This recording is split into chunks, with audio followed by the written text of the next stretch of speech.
14 mai, l'éducation civique, donc c'est les leçons 4 à 8 en APER, donc en vélo. Donc la leçon 4, les éléments de sécurité, donc apprendre les différents éléments constitutifs d'un vélo, on est toujours là. Je sais qu'on va pas faire la sortie vélo, mais vous allez faire le contrôle de la partie théorique quand même, donc on fait les leçons. Donc les éléments de sécurité du vélo, donc ici, ce qu'il y a là, ce qu'il y a là et là.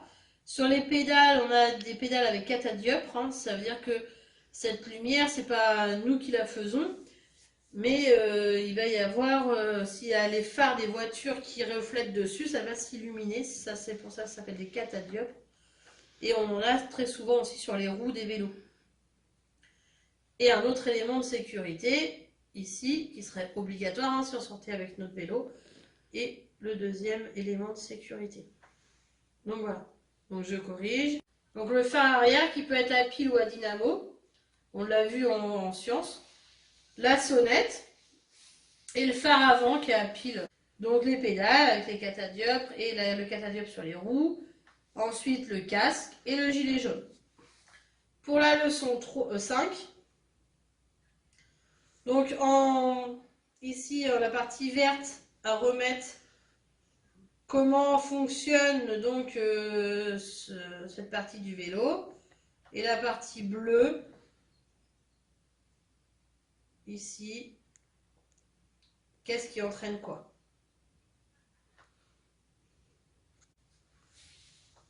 Donc, essayez de répondre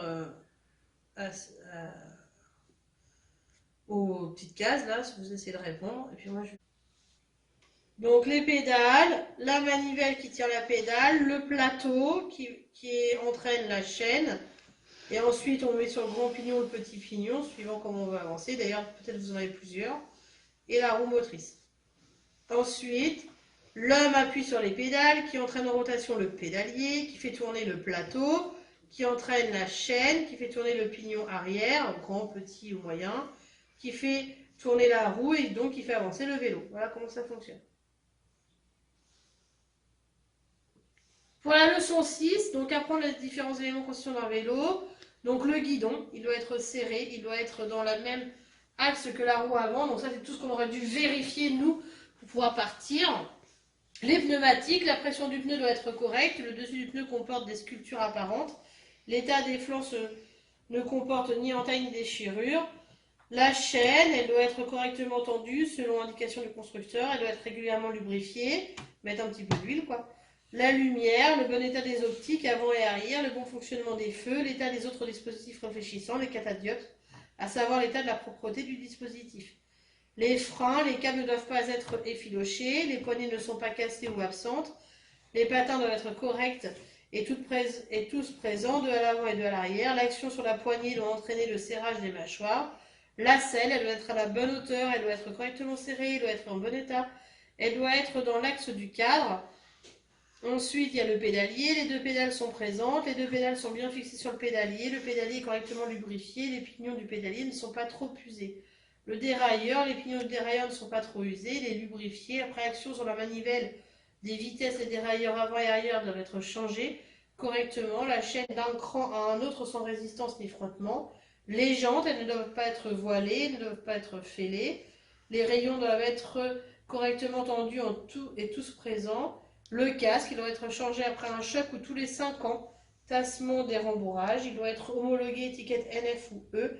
Il doit être à la taille du cycliste. Le gilet, voilà donc code de la route, hein, dans le cadre du petit memento du cadre de la route, il est dedans. Il doit être homologué, étiqueté NF ou E.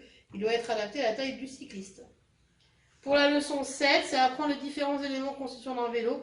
Donc ceux que je dois connaître pour circuler à vélo. Malheureusement, on ne va pas circuler nous, mais c'est quand même important de le savoir.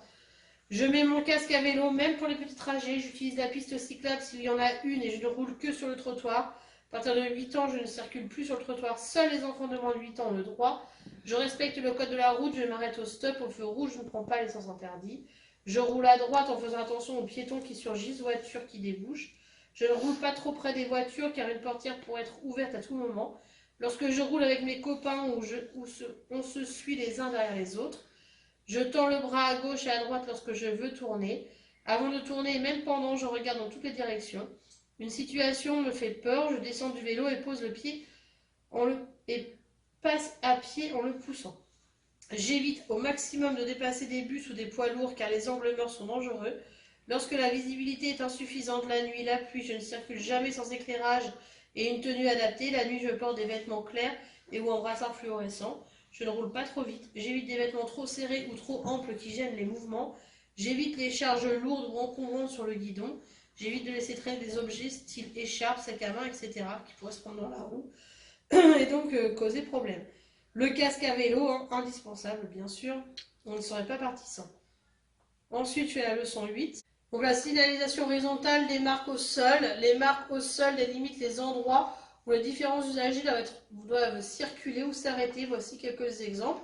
Donc le stop, c'est un gros trait assez épais, blanc, arrêt à l'intersection. Céder le passage, donc ce petit panneau, et le trait du stop, en fait, il va être fendu.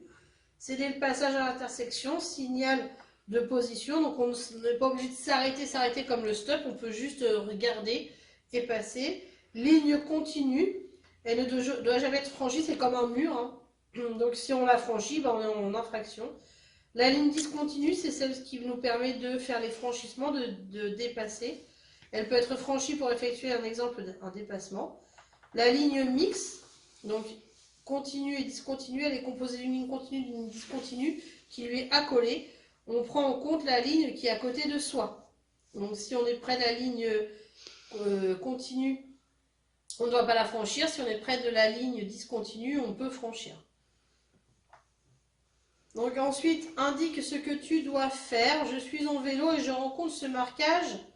Qu'est-ce que je dois faire? Je suis à pied et je rencontre ce marquage. Qu'est-ce que je dois faire? Ton père rencontre ce marquage, peut-il doubler? Je vais corriger cette partie-là. Donc je suis à vélo et je rencontre ce marquage, je dois sceller le passage. Je suis à pied, je rencontre ce marquage, je dois regarder à gauche et à droite et passer sans courir pour traverser la route. Ton père rencontre ce marquage, peut-il doubler? Donc ici c'est une ligne continue, donc il ne peut pas doubler. Ce que je dois retenir des panneaux, donc vous regarderez ce petit mémento des panneaux. Donc endroit fréquenté par les enfants, interdit, intersection où le conducteur est tenu à céder le passage, carrefour sans giratoire, c'est un rond-point, hein. Passage pour piétons. Donc là ça veut dire route prioritaire. Je suis sur une route prioritaire alors que celui-ci c'est sur une route où je ne suis pas prioritaire. Autre danger, et la nature du danger souvent elle est écrite en dessous. Signal d'intersection et de priorité, donc céder le passage, stop, un stop, et ça c'est fin de priorité, donc c'est la fin de ce panneau-là. Signalisation d'interdiction, donc tous ces panneaux qui sont entourés, c'est interdiction. Circulation, interdiction à tous les véhicules dans les deux sens. Accès interdit aux piétons, ça c'est la fin des interdictions. Sens interdit, interdit au vélo et fin de la limitation de vitesse.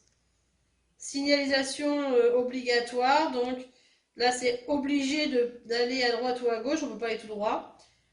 Contournement obligatoire par la gauche, on est obligé de passer par la gauche. Chemin obligatoire pour les piétons, piste cyclable, direction obligatoire à la prochaine intersection, je dois aller tout droit.